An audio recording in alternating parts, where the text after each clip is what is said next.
man to ma? Ay, sinang virgin. Naningil sa kong utang kong 5-6. 5'6"? Hmm. Saan man ni si mama? Ikaw pa naman kang naglisod ta, no? Sagdahin lang, good nak. Ako rin bahala, anak.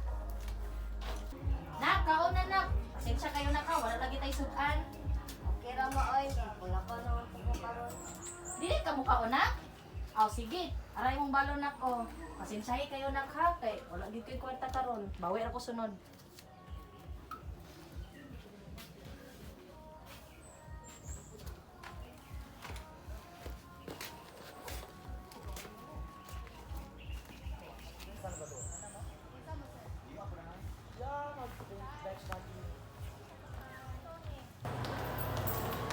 Hey, Roxanne!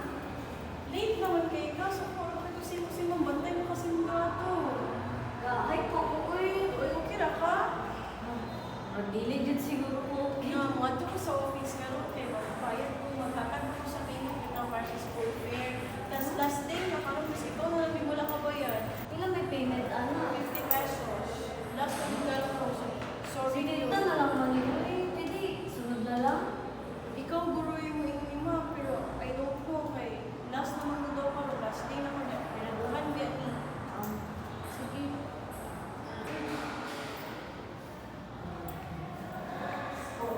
Ay, ganun yan.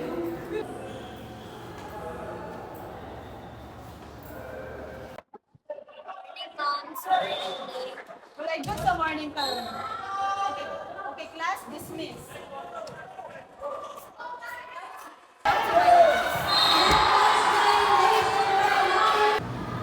So, here's your report card. So, ang dyan pag-expect na dako ng grade kay sige mo kag-absent sa akong klase. Ma'am, sorry yung kayo, ma'am. Pwede pa ni mausap, ma'am, ka ng... Sa tagaan ko rin ka ng activities or kung gusto ko taas na ako na naging sa dili lang ko bangsa.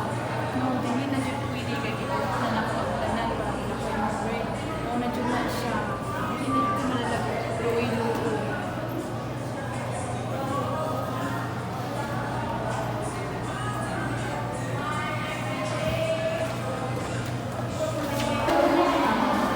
Javi, nande assignment, activity o wala? Sa color, wala siya sa SDS, magbuhat ang sheet paper. By the way, sa kagikan, sa kanan, hindi ka. Ito sa office ni ma'am ay. Kasabaan na ano, o na, back sheet yung ka, sige ang pangatlo. Ako, alas ako, bye.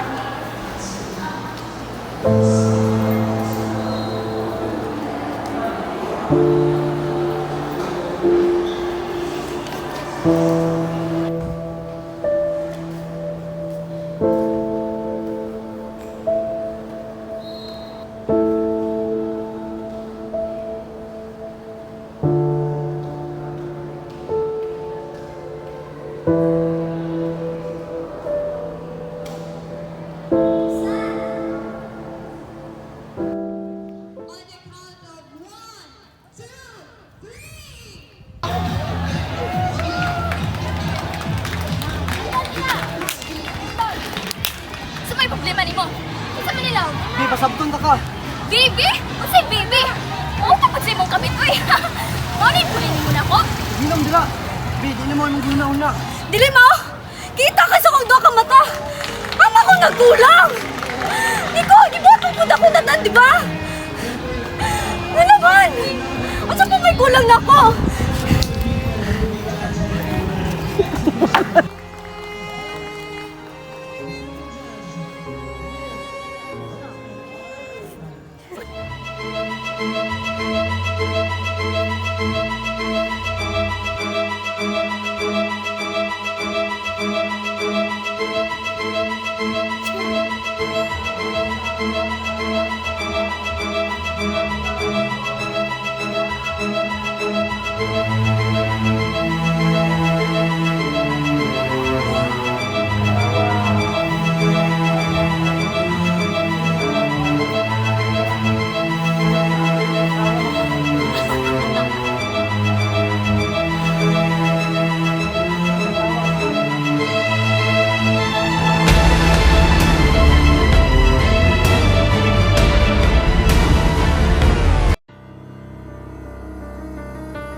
about the situation I had 5 years ago. It always reminds me of the ending I almost have if I didn't handle my problems well. Maujud siguro to yung hitabo sa kuha kung nagpadala ko sa ako ang problema o emosyon. I'm glad that all of it didn't happen to me. Daghang rason para makahuna-huna taog surrender sa atong kinabuhi. Pero mas daghan ang rason para magpabilin tang buhi diri sa kalibutan. Dili sulbad ang pagpakamatay sa atong mga problema. Aduna kitay mga higala ug atong pamilya para mutabang ug andam magigma sa kanunay. Bida, your life is worth more than your darkest thoughts. You're not alone. Reach out, talk, and let someone help you light your path. There's hope, there's help, there's a future worth fighting for, Bida. Laban lang.